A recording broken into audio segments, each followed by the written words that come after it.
Welcome to another edition of the Red Pill Diaries, and this is your news brief, and I'm your host, Rashid. Now, I want to take you guys into something real quick. It's been on my mind for a little bit, so I decided to discuss this with you. You know, we're looking at the situation with America, Great Britain, and the European Union, escalating tensions everywhere. You remember Joseph Borrell said that European nations need to deploy warships to the Taiwan Strait or to the Asia Pacific region, and now you have France announcing that it will be deploying a ship over there from time to time, and then you have Germany coming out saying that at the beginning of next year or sometime this year they'll be deploying a few ships over there.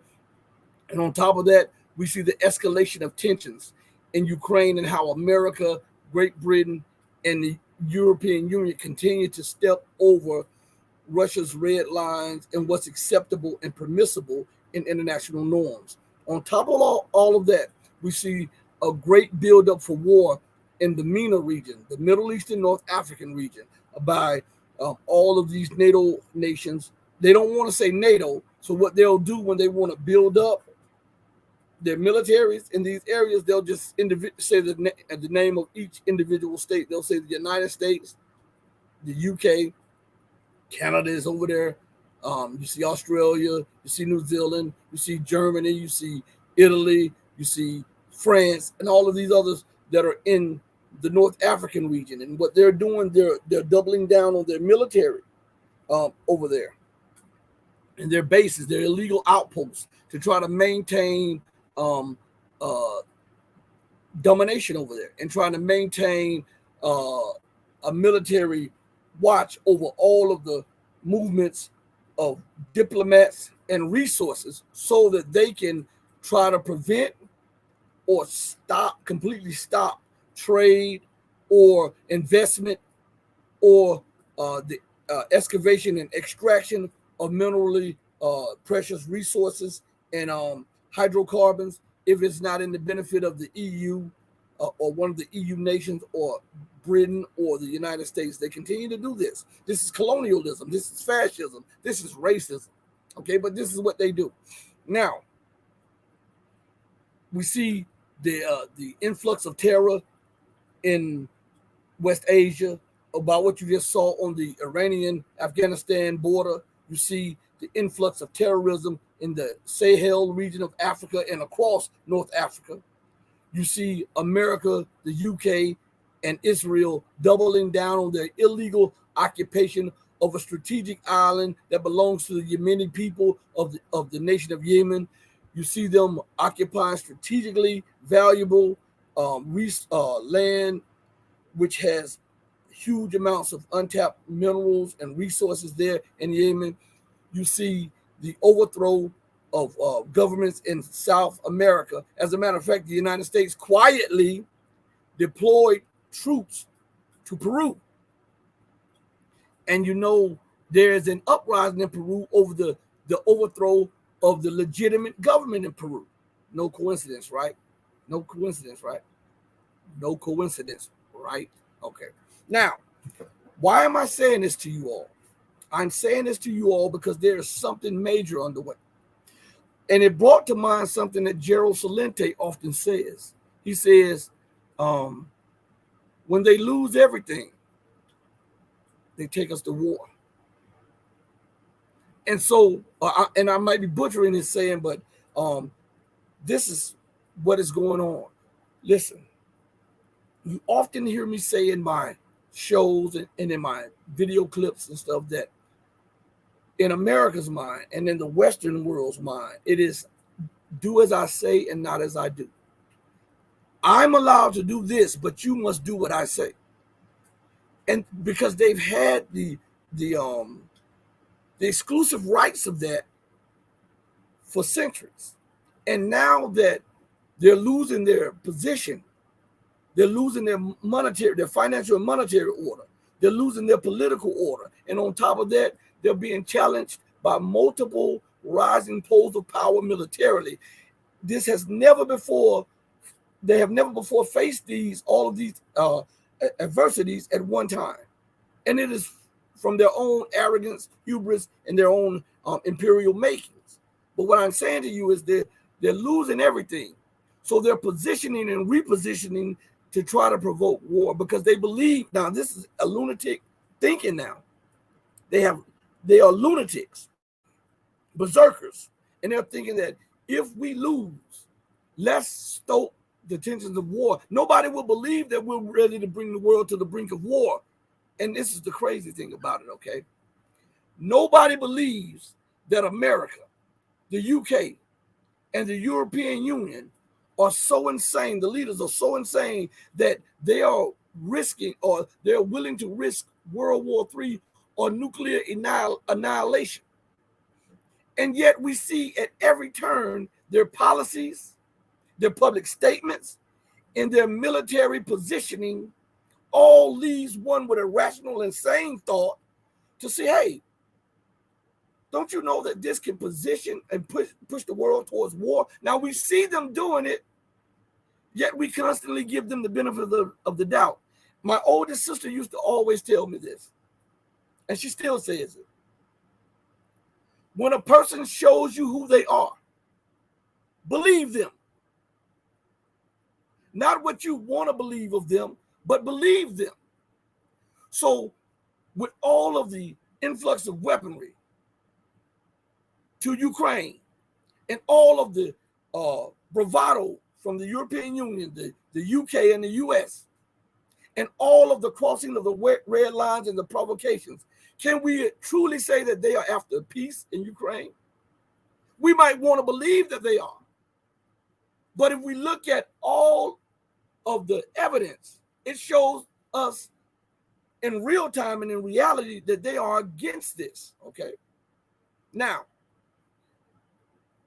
when we look at the situation, we see that there is a growing debt problem, fiscal malfeasance on the part of the leaders, corruption,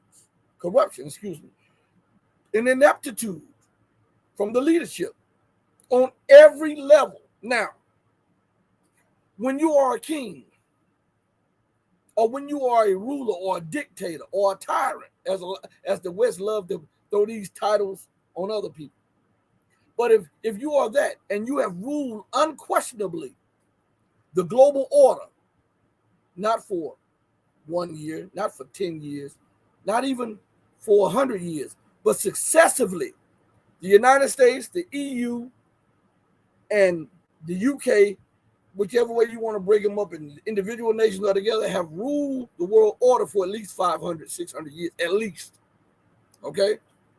They've dominated the global order through the barrel of the gun and through manipulation and exploitation. This is how they, listen to me good. I'm telling you facts. I'm not telling you what I want. I'm not telling you what I believe. I'm not telling you what I think. I'm telling you facts. And we can go into the books and show it, the history books, and show it.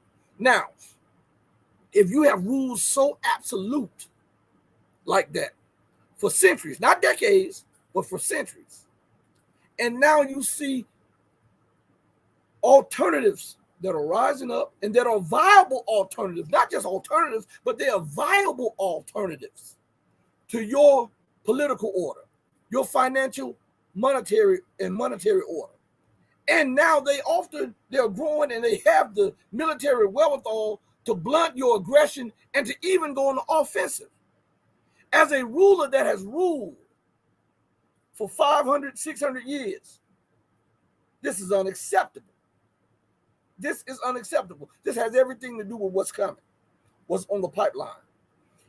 The coming super depression. Now, why am I talking about the geopolitical aspects of this? Because the geopolitical aspects go hand in hand with the political aspects of it. And the political and the geopolitical aspects of it go hand in hand with the military and the financial aspects of it. Okay?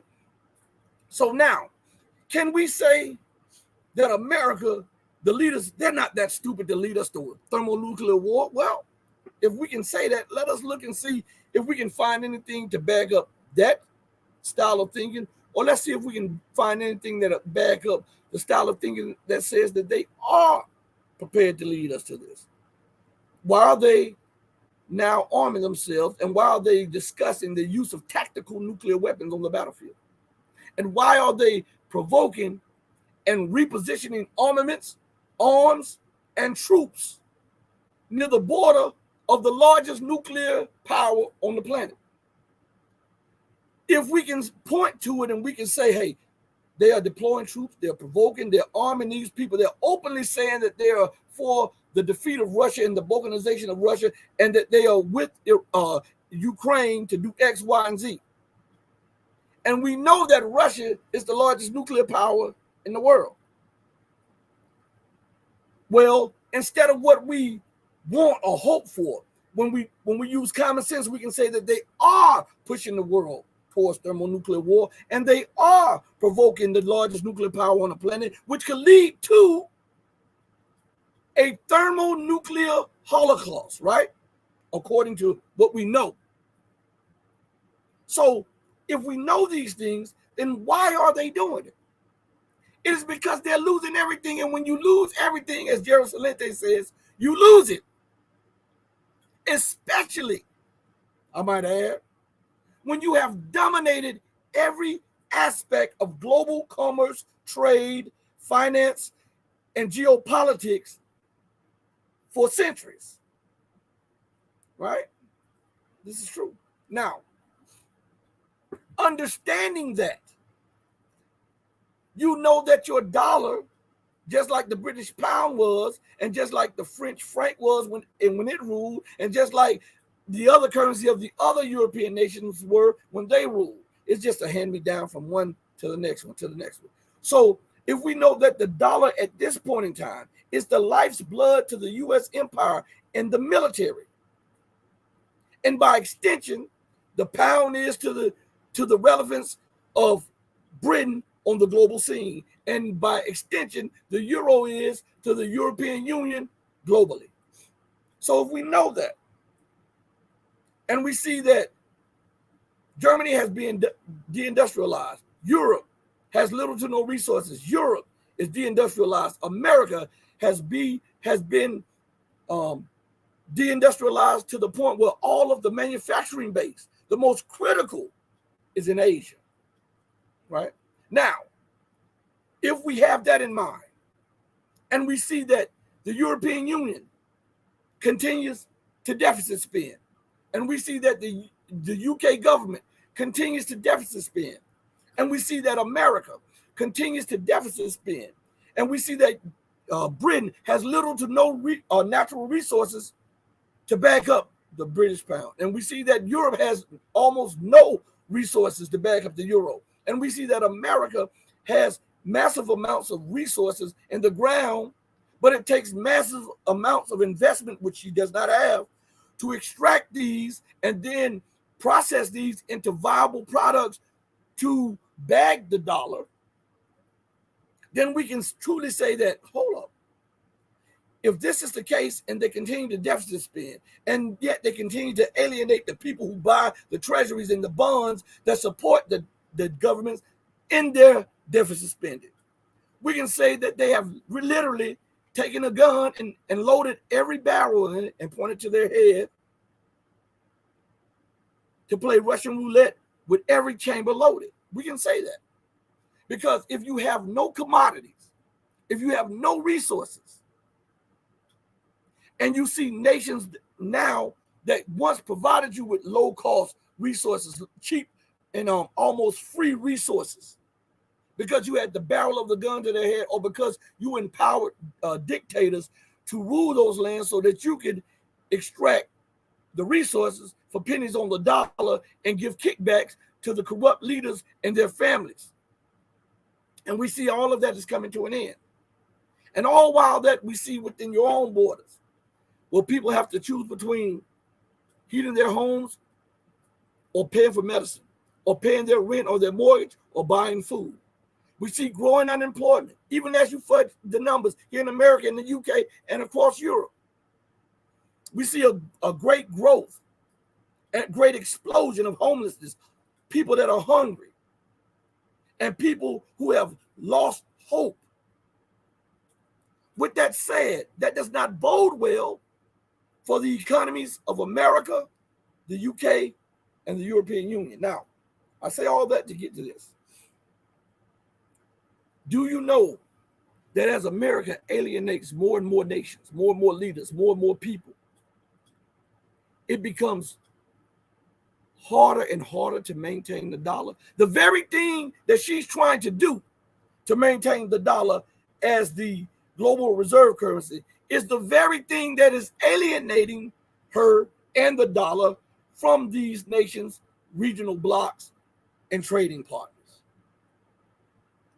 So while this is going on, as she threatens, bribes, and provokes others, she's turning allies to enemies and enemies to super enemies against her, all while the economy at home is falling apart.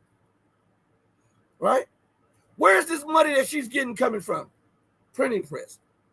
Does the printing press have the commodities and the resources to back it? No.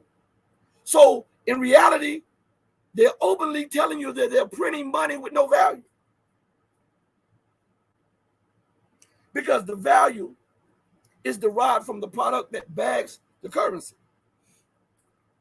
Is that all right? Of course it is. Now, let's go to something here. I said all that as a setup to this. When you go to the economic collapse blog, right? There is an article. There's two articles, actually. The Storm Before the Storm, and one called They Are Never Going to See It Coming, and so they won't be prepared. So I haven't read this one that I just, the title of this one that I just said. So we'll go to this and we'll read part of it, because I want to play a couple clips to show you the dire situation and why I brought up the economic situation. Why did I bring up the military and geopolitical situation and the political situation here in America and around the globe? Because as the system implodes, desperation sets in. And when you see your wealth being destroyed, which means your influence being destroyed, which means your power, your military power being destroyed, you become enraged and you become unhinged from reality, because you were able to control everything for so long, and now without the dollar, without economic prominence, you can no longer do it. And you're waging war and you're alienating people at the time that we're entering not just a depression, not a recession, but a super depression. Now, let's go to something on this. And I want to read something to you. This article is titled, They Are Never Going to See It Coming, and so they won't be prepared. So, and it reads like this. There is nothing wrong with being optimistic, but blind optimism can be a very dangerous thing. The reason why so many of the experts were shocked by the Great Recession of 2008 and 2009 is because they didn't want to believe that such a thing could happen. Remember what I just told you about? Forget what you believe and what you think and what you want, and look at everything for what it is. When a person shows you who they are, believe them. When a leader shows you who they are, believe them. When a government shows you who they are, believe them. When a bloc shows you who they are, believe them. Okay? So it goes further and says, unfortunately, we are witnessing a similar pattern now. Even though we are absolutely drowning in debt, inflation is wildly out of control. Our currency is being transformed into toilet paper. The housing market has started to crash and mass layoffs are being conducted all over the nation. A lot of the experts continue to insist that everything is going to be just fine. For example, the following comes from a CNN article entitled, The Case for a 2023 U.S. Recession is Crumbling. I'm telling you, the media will have you insane. They are telling you, don't believe that the sky is falling, right? And you just got hit by a chunk of it. They're telling you, don't believe that it's raining, even though you're standing out in a hurricane. They're telling you that it is bright and shiny and sunshine outside, and you're standing in a dark street corner. That's crazy, right? But if you believe the government and if you believe the media, they will have you believing what's up is down and what's down is up. Bizarro world, remember? Now let's go further. The case for a recession, a 2023 recession is crumbling. Many CEOs, investors, and economists have penciled in 2023 as the year when a recession would hit the American economy. The thinking was that the U.S. economy would grind to a halt because the Federal Reserve was effectively slamming the brakes to squash inflation. Businesses would lay off workers and inflation-weary Americans would slash spending. I hate to interrupt CNN's wishful thinking, but the reality is that some businesses really are laying off workers. That businesses, not some businesses, I'm sorry. And it says, in fact, the number of job cuts that have been announced through the first 5 months of this year is 315% higher than the number of job cuts that were announced through the first 5 months of last year. And more workers are being laid off with each passing day. Earlier today, I was saddened to learn that Spotify had just decided that yet another round of layoffs have become necessary. Just a few months after announcing a significant wave of layoffs, Spotify plans to conduct another round of layoffs. This time, the job cuts will affect the podcast division as part of a corporate reorganization. In particular, the company plans to merge Parcast and Gimlet Studios. Now, it goes on and says, in an internal memo, Sehar El-Habashi, Spotify's head of the podcast division, announced that the company was making more changes that will lead to a workforce reduction of 2%. This change will affect around 200 jobs, and those who are impacted have already received an invitation to walk with someone from the HR department. Just like in 2008 and not in 2009, a lot of people that are losing their jobs are falling out of the middle class because they don't have any sort of cushion to fall back on. The rank of the hungry and the homeless are rapidly growing, and this has created an unprecedented crisis in many of our large cities. Now, stop right there before we go further. Now, that doesn't sound like an economic rebound. Now, I want you to understand, all while this is going on, Congress and the president and his administration continues to find hundreds of millions of dollars for Ukraine, billions of dollars for Ukraine and the war industry, tens of billions of dollars for these companies that produce weaponry and armament. They can find billions and tens of billions of dollars for weapons, research for weapons, and for war, and for maintaining bases. All the while at home, the economic situation is deteriorating at breakneck speed. We're entering a super depression. I want you to understand this. A super depression. Now, I want you to hear what Gregory Mannarino has to say about this situation, okay? It's going to be a two-part clip. I had to break it into two parts so that it could be uploaded to the dashboard. One is like 4 minutes and some, and one is like 6 minutes and some. But I want you to listen to these things so that you can understand just how bad things are, just how quickly the economic situation has deteriorated that much more than what you thought a day ago, a week ago, a month ago, a year ago. And they want you to believe that everything is fine and dandy. Now, before I play that, let me preface it with this clip here.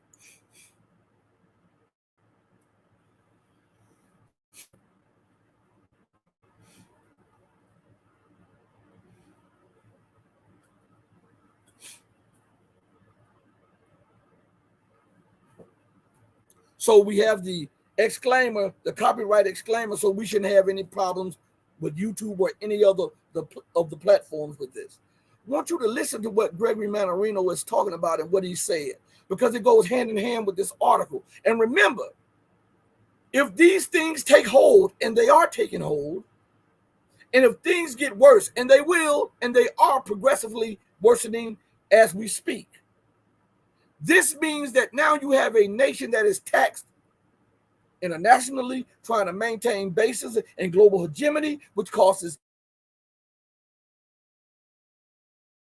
And then you have a nation that is taxed internally, trying to prevent an ultimate collapse of the economy domestically and the downward spiral of society within our own borders.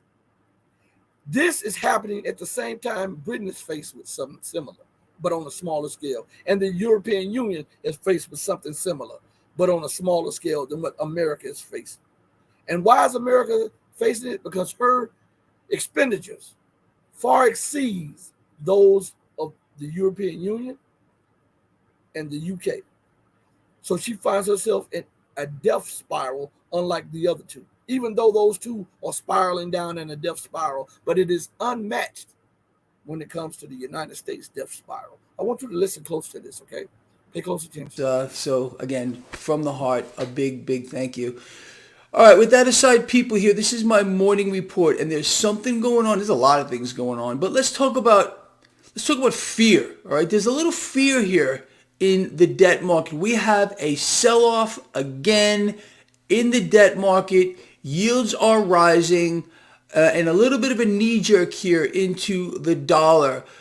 So again, apparently President Mummy Man Bidenstein saved the world by signing this debt-raising legislation here. No, all we did was promise to borrow trillions of dollars more from the Federal Reserve.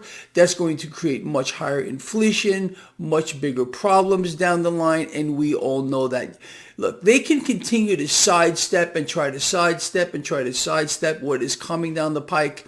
Ain't no way to get out of it. And that plays right into some of the stuff I want to talk about in just a moment here. But let's look over at the market. As I said, you got stock futures flat with regard to the Dow Jones Industrial Average and the S&P 500. NASDAQ futures under pressure. Issues here in this debt market. It's like bouncing around like a freaking yo-yo. This is not normal. This is clearly signs of instability here in the debt market. Again, a little bit of a fear trade might be brewing this morning. You got the MMRI 242. Last time I looked at it, it's free to you, free to everybody. Link in the description of this video. Mannarino Market Risk Indicator. Risk is rising. Then, in my view, it appears as they are hell-bent on not allowing the MMRI to cross 250, that first line in the sand that you and I have observed repeatedly here. So 242, we're not far from 250. At 250, we may see some very interesting action here in the market here. Again, a debt market which is clearly unstable. That is the backbone of this entire freak show across the spectrum. You know that. What else is going on? Crude oil. Crude oil getting bid higher. No surprise to you at all. They always play these games with crude oil. We watched it drop to like $68 a barrel recently and some pretty significant jumps higher. Well, we're higher again this morning. Gold and silver, unfortunately, under pressure here, but good. Let them play their games. We're going to play our games. We understand the debt is going to continue to inflate on an unprecedented scale, so we're going to take the opposite side of that trade for the long run, betting against the debt, becoming your own central banks. You got cryptocurrencies right now pretty much across the board under pressure as well. That's the story. But again, markets go up, markets go down. It's the debt market right now that's sending us a pretty ominous sign. Now, I was watching Bloomberg this morning, and they were addressing the issues with regard to this yield curve. It's the most inverted we've ever seen in history. They're talking about recession. Forget about recession. We're going into a super depression, all right? And let's cover some of why that is a lock. There's no doubt about it. Here's some of the news. So Morgan Stanley seems to have the biggest mouth lately with warning after warning after warning. Morgan Stanley is warning, are you ready for this, of an earnings wipeout. Why are they warning of an earnings wipeout for the market here? Because the consumer is getting crushed. They're maxed out with regard to their debt across the board. They can't borrow anymore. Now, this gets even worse here. What do you and I understand has been going on since the Fed started raising rates many months ago? Oh, yes, it's definitely to control inflation because that's what they're telling you. So they're raising rates because they want to bring inflation down? No. You know it had nothing to do with that. It never has. It's clearly a mechanism here to limit the availability of credit. We've covered this a million times to small businesses. Well, here's a headline here for you. U.S. small businesses lending craters. Oh, duh. Imagine my surprise here. These banks are not lending to small businesses here, which used. So that's part one. I had to cut it. But I want to go to something he said. He calls this financial situation a freak show. And according to the dictionary, the freak show is a noun, right? It is a sideshow at a fair featuring abnormally developed people or animals, and we could say financial situations too. Uh, an unusual or grotesque event viewed for pleasure, especially when in a bad state.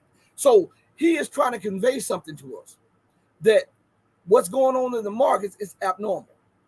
What's going on with finance is abnormal. What is going on with the debt situation is abnormal, and it is grotesque for everybody to see because it is going to lead to massive loss of wealth, life, and security.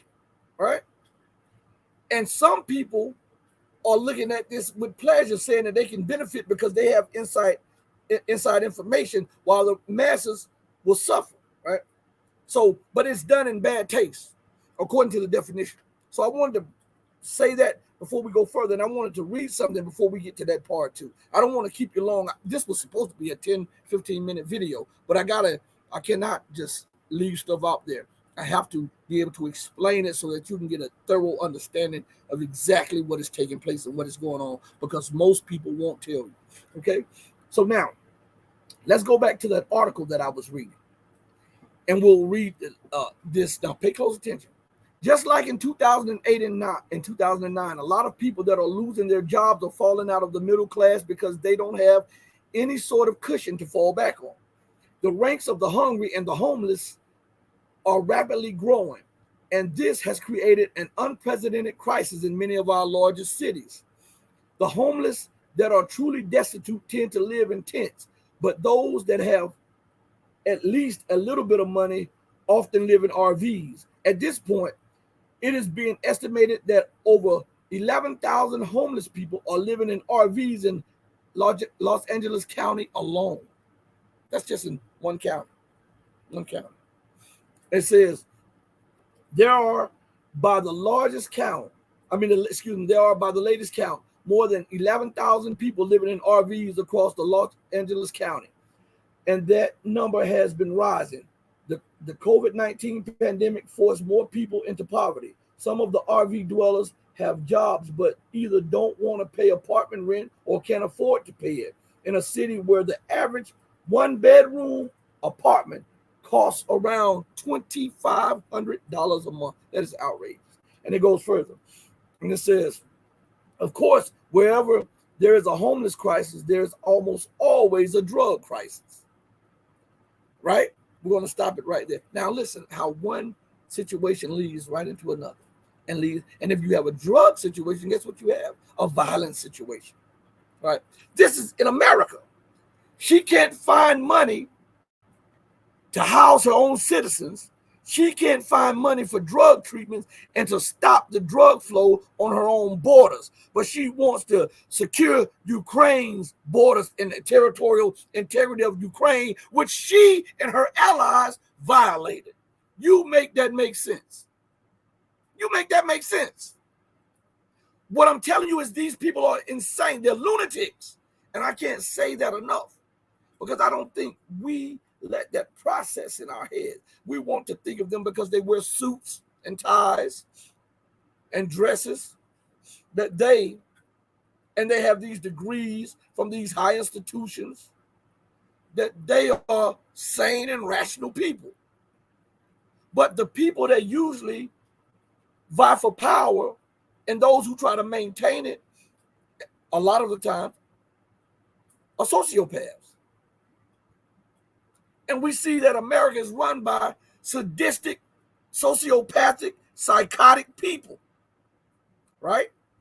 Now, after reading that, let's go back to Mr. Gregory Mannarino on this fiscal situation, this debt situation, this situation that is unfurling within America. And remember, he who defends everything defends nothing. And you leave yourself exposed at home. So how can an empire fight for Taiwan's freedom and independence when at home she's using fascist tactics to suppress the uprising of the people? How can she maintain fighting a war thousands of miles away while things are devolving within her own borders to a level of Mad Max type situations? Let's just listen a little bit further, because we're entering a super depression. And that means that everything will be exorbitantly higher than what you think they are right now, what you think they're going to be soon. That means your currency's purchasing power will drop, which means that you'll need more of that currency or foreign currency or foreign assets to be able to buy food, to pay bills, to be able to live, which means that you will then have a war at home, because people will fight like hell to feed their children. People will fight like hell to secure their homes. People will fight like hell to secure their loved ones. And then when the fighters are forced back home, because when the debt bomb explodes and the dollar crisis unfurls and the economic situations become more untenable, America would be forced to close those bases and those training camps and those logistical outposts and bring those soldiers home. And when they come home, remember, these soldiers are trained for war. Remember, these people are trained to do battle. And when they come back and they can't afford to pay their mortgage, their rent, buy food, put food on the table for their family and their children, what this has become then, what it becomes then, is a war at home. The same people that you trained and armed to go abroad will be fighting for the livelihoods of their families here, which means that now former military assets become a liability to the government that has neglected at home. Do you understand what I'm saying? This thing devolves, and it devolves quickly. But listen closely to what Gregory Mannarino has to say about the debt market and the situation. This is part 2. So they're raising rates because they want to bring inflation down? No. You know it had nothing to do with that. It never has. It's clearly a mechanism here to limit the availability of credit. We've covered this a million times, to small businesses. Well, here's a headline here for you. U.S. small businesses lending craters. Duh. Imagine my surprise here. These banks are not lending to small businesses here, which used to be the backbone of our economy. Now they want to wipe them out. That's really what's going on here, okay? This whole charade that has been sold to us by our politicians, by our imbecile president here, by Fed presidents and Fed chair people and co-chairs, is, oh yes, they're in the fight of their lives. We're fighting inflation. No, it has nothing to do with that. They're crushing the economy. They are killing the consumer. And it's driving us not just into a recession, but again, into a super depression. What do you think is going to happen when small businesses here start to fall off the map, as they've been? Look, this whole COVID thing, they shut down the economy. Really, what was that all about? To eliminate small businesses here, to wipe them out. They got about half of them during the shutdown, and they want the other half now, and they're going to get it. So that's that story. So headline number 1, Morgan Stanley warning of an earnings wipeout as consumers get crushed. Here's another one here for you you're going to love. more corporate layoffs. So we understand this has been going on for quite a while here. These mega corporations laying off thousands, tens of thousands of people. What do they know that they don't want you to know? Oh, they're laying off these people because it's fun. Well, maybe it is for them. I mean, we know the agenda here. But the fact of the matter is, these institutions realize that we're going into a super depression. All right. The yield curve has been screaming this for a long time. You got central banks doing what they're doing. The Fed cutting rates here. Raising rates at a pace that we've never seen before. And it's only to destroy small businesses, limit the availability of credit here, crush the consumer, and it's absolutely working here. Now, yesterday, I covered the issues with derivatives and exposure. It's absolutely incredible. The top three banks, Goldman Sachs, JP Morgan, and Citigroup, over 150 trillion just in those three.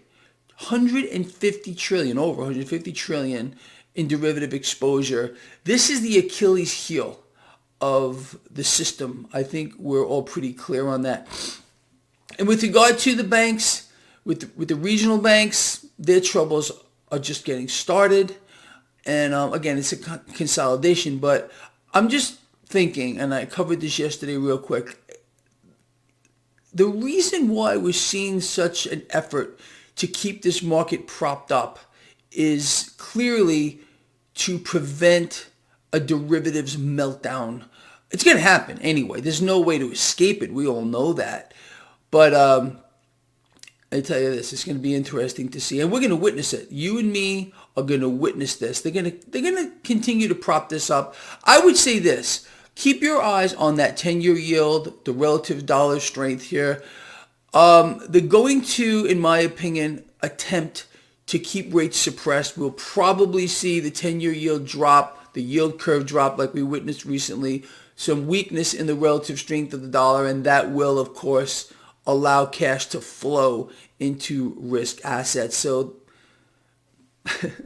the place to be, at least for now, in the market is net long. Okay, you can play the market. You want to take advantage of short moves with regard to, let's say, the S&P 500, but I just can't see yet, okay, them allowing the debt market to implode. The debt market is going to implode, and an enormous effort is going into keeping it propped up. There's just no doubt about it. You can see it in real time. But with the MMRI sitting at 242, just 8 points below that first line in the sand, let's see what they do. Let's see what they pull off today. Are they going to allow this to melt down right now? I don't know. I don't think so. I could be wrong on this, but we'll see. It looks like, look, everything they're doing is working out to exactly what they planned it to happen. They're crushing the economy. They're killing the consumer. They're wiping out small businesses. They're wiping out an entire class of people as we move back into a feudal system, extreme haves, extreme have-nots. The disconnect between the economy and the market, that gap keeps getting larger and larger and larger. But of course, there's going to be a moment of reckoning here. And you and I, we don't really even need to think about it. We're in the right spots. We're betting against the debt, becoming our own central banks. Let them play their games, as I always tell you, with gold and silver. It just can't go on. When you have a situation of exponentially, in perpetuity, expanding debt with no end in sight, well, what do you want to do? What do you want to do? You want to be on the opposite side of that. And the only way to do it, the best way to do it, is to be in hard assets, gold and silver, commodities exposure. You know all this. I believe I had kept all of you well versed in how to take advantage of the situation, at least from a financial standpoint. And from a spiritual standpoint, what do I tell you every Friday? Love each other, care about each other, be charitable. Tell those people around you that maybe you haven't in a while, that you love them. Like I said yesterday, losing Josh was really hard. It's very difficult. I wish I would have told him, bro, I love you, or something like that. And maybe, I don't know, it's a terrible thing. But anyway, I love all of you, and that's the truth, all right? I want you all to know that. And I know you love me back because I got so many.